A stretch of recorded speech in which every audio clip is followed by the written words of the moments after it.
मैं जब बैठता हूँ ना भक्ति में तो मुझे महसूस हो जाता है कि कुछ तो गड़बड़ है। ভারতের জনপ্রিয় অভিনেত্রী শেফালি জারিওয়ালা 2025 সালের 27 জুন মাত্র 42 বছর বয়সে আকস্মিক মৃত্যুবরণ করেন। প্রাথমিক ময়নাতদন্তে হৃদরোগকে মৃত্যুর কারণ বলা হলেও শেফালির স্বামী অভিনেতা পরাগ ত্যাগী দাবি করছেন তার স্ত্রীর মৃত্যুতে কোনো অশুভ শক্তি বা কালো জাদু কার্যকর হয়েছিল। मैंने हनुमान जी को, जो बहुत सालों से अपने पास थे, पंचमुखी हनुमान जी, उनको मैंने विसर्जन कर दिया।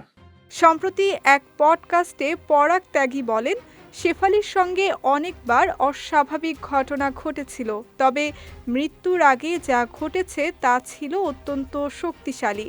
তিনি জানান, 2024 সালের নভেম্বর মাসে একটি পরামর্শে শেফালি ও তিনি বাড়ির দীর্ঘদিনের পঞ্চমুখী হনুমান মূর্তি সরিয়ে রাখতে বাধ্য হন। মূর্তিটি সরানোর পর পরাগের ধারণা শেফালির সুরক্ষা নষ্ট হয়ে যায় এবং অশুভ শক্তি তাকে গ্রাস করে। পরাগ বলেন, ধ্যানের সময় তিনি বারবার অনুভব করেছেন যে কোনো বড় ধরনের ভুল হয়েছে। পরাগ আরও জানান, শেফালির মৃত্যুর 1 মাস পর একজন তাকে নতুন করে পঞ্চমুখী হনুমান মূর্তি উপহার দেন।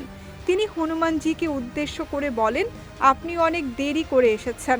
পডকাস্টে পরাগ বারবার নিশ্চিত করেছেন যে শেফালির মৃত্যুতে কেউ খারাপ কিছু করেছে।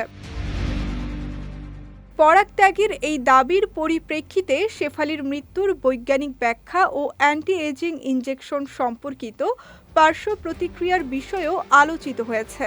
তবে স্বামী পরাগ এইসব বৈজ্ঞানিক যুক্তি উপেক্ষা করে অতি প্রাকৃত তত্ত্বে অনড় রয়েছেন।